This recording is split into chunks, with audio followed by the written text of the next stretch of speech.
The CONCACAF World Cup qualifying is starting to heat up, and today we're going to do a full recap of the November window.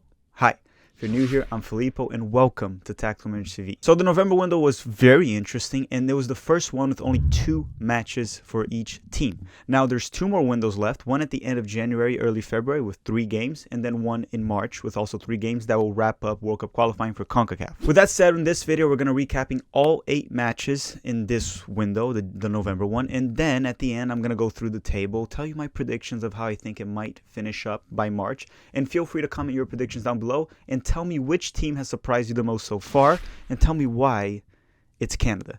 And also tell me which team disappointed you the most. With that said, don't forget to hit the like button before you do, and if you don't, I can't do anything about it. Let's play the intro, and let's start with the recaps.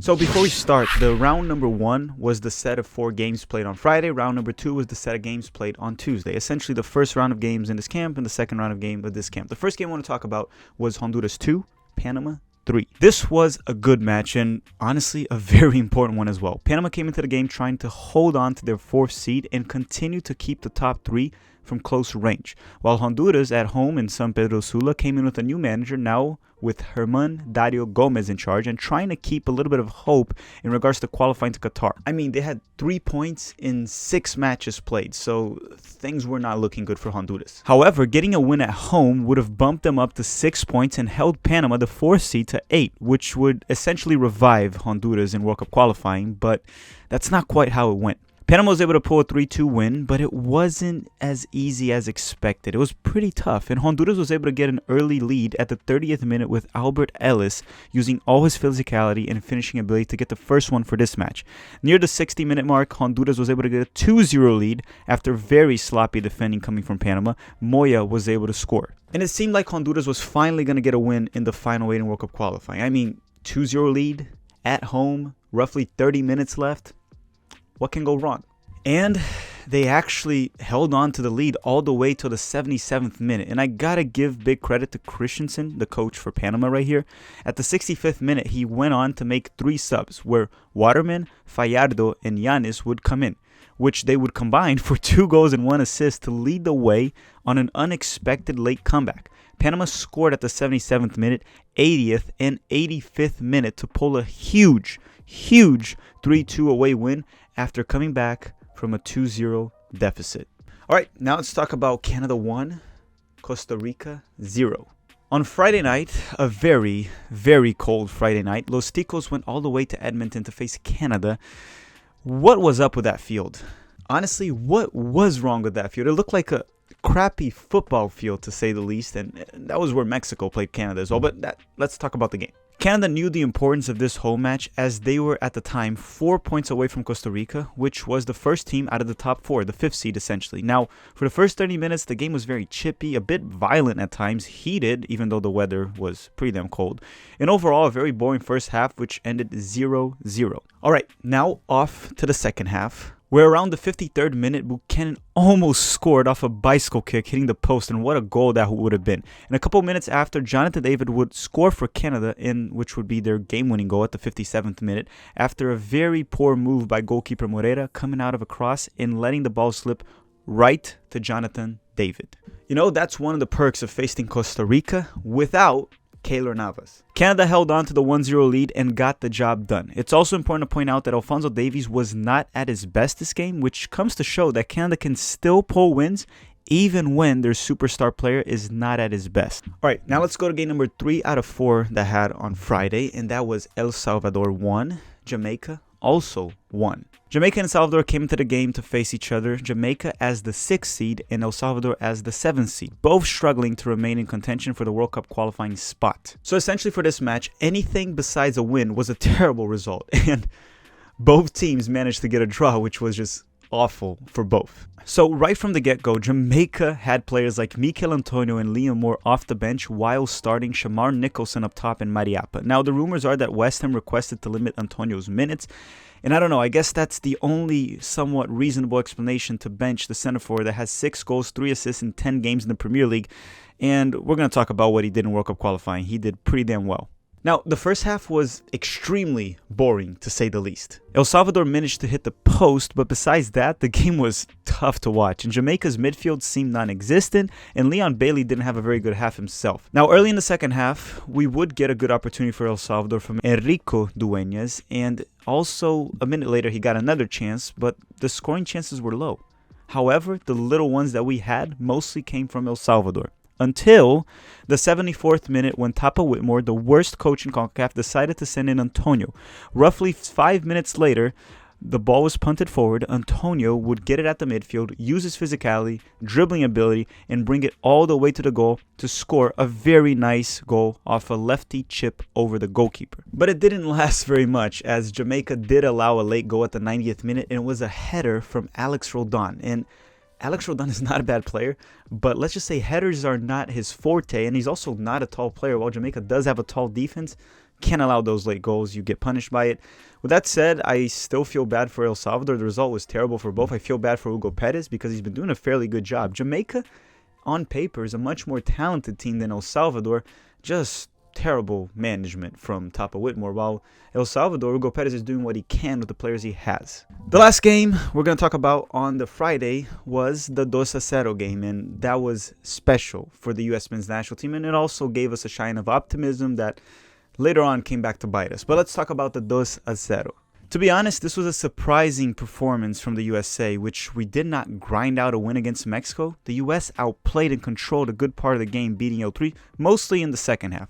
How many of us can say that in our lifetime we've seen the United States actually outplay Mexico without being a counter or grind it out? But this is just the beginning. It really is just the beginning. The rivalry is heating up, and I think we're going to have many games where the United States will be able to outplay Mexico. And this win was very special. Let's talk about the game. Greg Berhalter put out the lineup that pretty much everyone wanted at Cincinnati. The MMA midfield, Weah, Aronson, and Pepe up top, due to an injury-prone and returning from injury Pulisic, essentially. Mexico had also more or less their best lineup. In my opinion, Arteaga and Sanchez would have been better options on the fullback. However, Arteaga was not even in the roster. And yes, Moreno and Nestor Araujo were missing, but I do not rate them very highly. The first half was fairly balanced. However, Mexico did have the best opportunities, and they would always come from when Mexico was able to break our press, break the United States' press, which, to be fair, we were doing a good press throughout the first half. We just had to do a better job protecting the back line when we had him so high up the field on this high press they were performing. But overall, the press was good. In Mexico, when they found ways to break it, they were very dangerous and they got very close to scoring.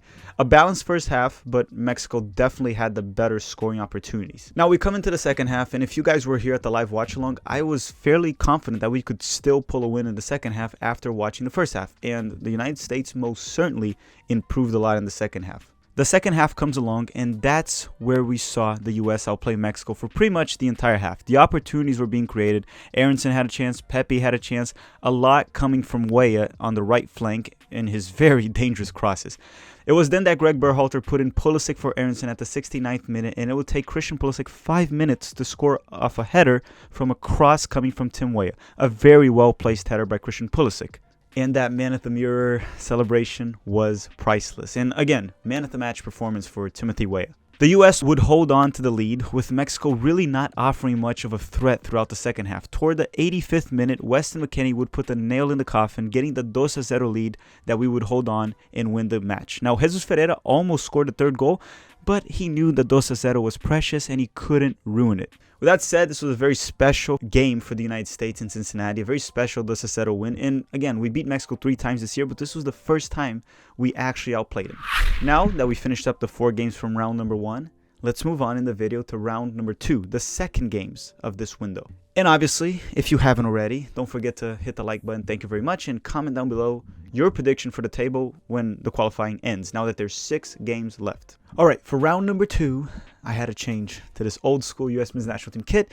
Let's start with Jamaica 1, United States won. Let's recap the first out of 4 games that we had on Tuesday. The United States went down to Kingston, Jamaica to face the Reggae Boys in a match many, including myself, were very optimistic or maybe even a little delusional after our big 2-0 win against Mexico. But things did not quite go our way, or did they? It depends on your point of view for this one. The US men's national team started the game playing well, and at the 11th minute, after a good 1-2 play between Pepe and Weah was able to blow by Bobby Reed, and with a very nice soft left finish, he scored. 1-0 for the United States, and the optimism was higher than ever. A couple minutes later, Ricardo Pepi had a chance, Brendan Aronson had a chance, so it seemed like everything was going well. It seemed like we could have got an early 2-0 lead away after controlling the match against Mexico, so things were looking promising to say the least. However, on the 22nd minute, Jamaica went long. And as always, the ball was ping-ponging in the air, and Antonio, their best player by a lot, was able to drive it forward, control possession. Adams does a poor job in the play on recovery and gives Antonio time, space, and his right foot. Yes, it was from very long distance, but Antonio will punish you. He scores a golazo. Jamaica won. United States won. Yeah, the little bit of time and space we gave Antonio in that moment, which was mostly on Tyler, he scored. And yes, I know some people said that Stefan could have done better. Regardless, I don't think he's the one to be blamed on that play. At the 39th minute, Brown should have gotten a red card for a foul he committed on Tyler Adams. However, he only got a yellow card. Now, this matters because it could have changed the outcome of the game. And later on, we're going to talk about a mistake that the ref did against the Reggae Boys. So this mistake matters as well, as it could change the game. Now, after Antonio scored that golazo, the United States changed completely. We didn't look like ourselves. We looked a little scared, low energy, didn't look like the same team, and honestly didn't play a good game. During the second half, the US had a major scare at the 52nd minute when Anthony Robinson cut the ball and almost assisted Bobby Reed, passing the ball to him at the small box near Zach Steffen, roughly 4 yards from the goal. Lucky for the United States, Bobby Reed hit it over the crossbar. Now, Jamaica did have a goal late in the game, which was unfairly disallowed. It was a fair goal. There was no foul against Walker Zimmerman, but the ref did call it. A disappointing performance from the United States after coming in from a hot win against Mexico in the United States. Now, the draw away is not the worst for the United States, but it's not ideal. We should have got a win in this match, even though the ref did help us in the end. He also helped Jamaica early in the game. But one thing has to be said. This result was far worse for Jamaica, as their chances of going to Qatar are slimmer and slimmer every round that goes by. The second game we want to talk about on Tuesday is Panama 2, El Salvador 1, which would be another lightning comeback from Panama. Let's talk about this game. Panama, one of the most well-coached teams in CONCACAF, hosted El Salvador in what I would call another quick comeback win. It was essentially the camp of comebacks for Panama. El Salvador was able to get an early lead, and by early, I mean as early as you can get. It was like literally in the kickoff, 15 seconds in, and it was 1-0 for El Salvador. In a goal that I would say Luis Meija, their goalkeeper, could have done a better job, but he did not, and Jairo Enriquez put Panama up 1-0. Panama has also some very technical midfielders that I want to say that I've watched this game very closely. Brownie and Carrasquilla both look very good on the ball. That doesn't mean they had a good game this time. I'm just saying when they're on the ball, they look very good. From there on, most of the first half and even the game, to be fair, was mostly Panama. And yes, El Salvador was able to get 1 or 2 chances in transition in the first half, but Panama dominated and had several goal-scoring opportunities in the first half. The first half ended up finishing 1-0 for El Salvador, but it definitely felt like there should have been more goals. For the second half, Thomas Christensen, one of the best coaches in CONCACAF, would replace Brownie for Freddy Gondola, which it would pay dividends once again, just like their first game in this window, and they would get a comeback thanks to him. Roughly 7 minutes into the second half, Panama would take the lead of this match with 2 quick goals. One assisted by Gondola that had just come in and scored by Waterman, and the other one was scored by Gondola and assisted by Murillo. Talk about a productive substitution right there. Now, to be fair, Gondola did look like he was offsides in the second goal. Just my opinion. You guys can make your own conclusions. But no VAR, it counted, and that's what matters. For the rest of the second half, it was a pretty balanced game, and Panama was able to hold on to the 2-1 lead and keep the top 4 positions safe and the top 3 very close.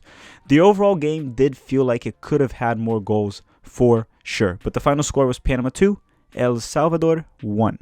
All right, now we're off to the third match, which is going to be Costa Rica 2, Honduras won. Los Ticos came into this match in hopes to keep their Qatar dreams alive with a very much needed home win. While Honduras, well, they have been the biggest disappointing World Cup qualifying in my personal opinion, and that ship has sailed, and they ain't making it to Qatar, sitting in last place with just 3 points. Even after this game, as I said, Costa Rica won 2-1. So Costa Rica needed a home win, and they got it. But it most certainly was not pretty or easy, and some might argue maybe not even deserved.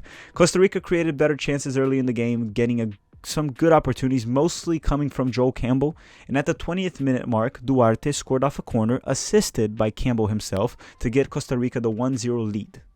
After the goal scored by Costa Rica, it was all Honduras with several chances created. But yeah, it takes many tries if you're going to score at Keylor Navas. And at the 35th minute, they were finally able to do it. Off a long ball to Kyoto, was able to get a pretty good first touch and have a clinical finish to tie the game for Honduras. After the goal, Costa Rica had a great goal scoring opportunity to which they were not able to take advantage of, and Campbell continued to look very dangerous off set pieces. The second half honestly had some good goal scoring opportunities for both sides, but the game wasn't decided until the final minutes. It wasn't until the 95th minute when Costa Rica would finally score the game-winning goal, getting the 2-1 win over Honduras. It was a great play by Campbell, once again, probably their best player in this game, crossing it where Venegas would go on to assist Gerson Torres to score his first international goal for Costa Rica, and man, it was a pretty important goal. Costa Rica is still in the race, but we'll talk about that later in the video when I bring up the full table, but yes,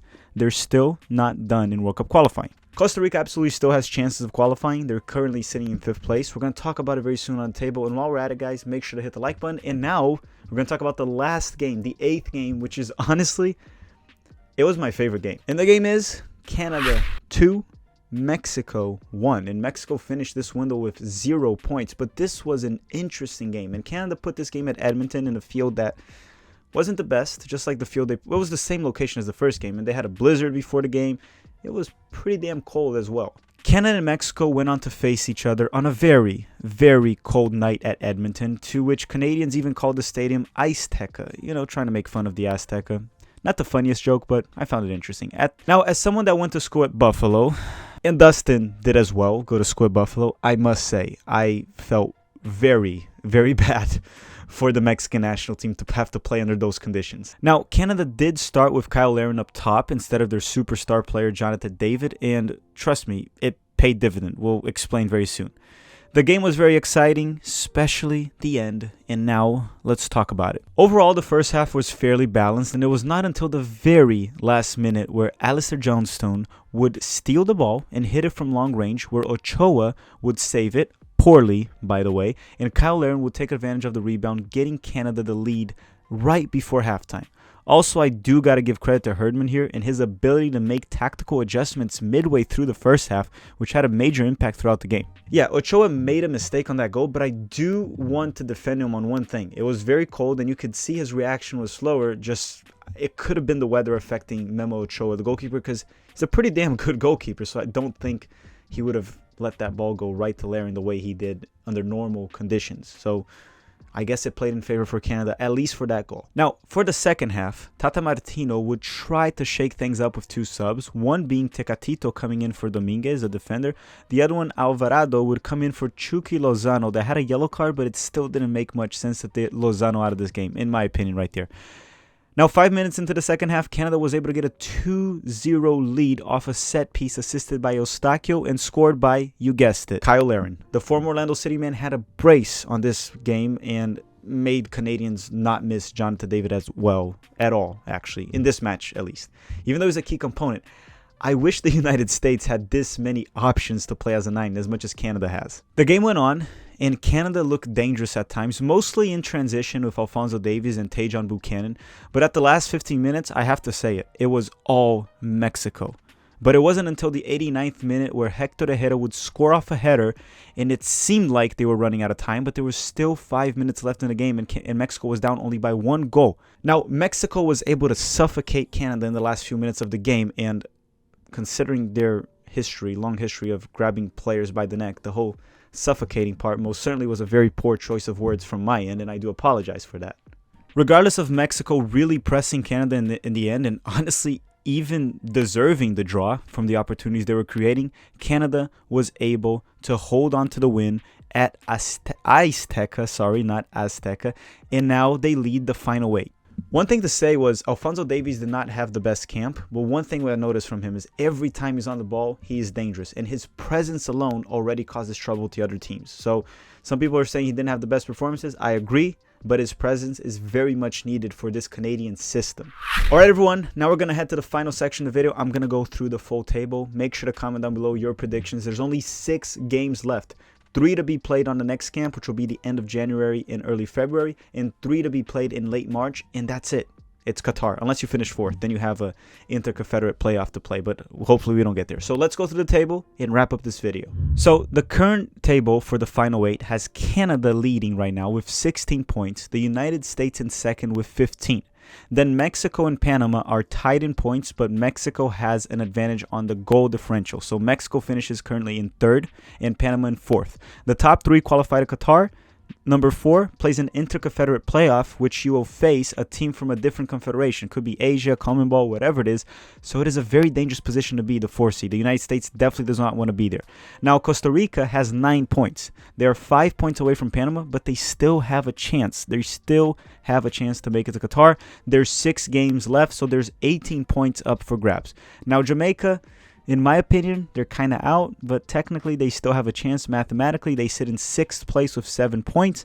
El Salvador is in 2nd to last, so they're in 7th place with only 6 points. And Honduras, I can't see them making it to Qatar. They only have 3 points in 8 games. No win so far. The only team that didn't win. All right, everyone, this does it for the video. Remember, 21 points is a safe mark, and it should guarantee you to a bare minimum top 4, but 21 should be enough to keep you on top 3, hopefully.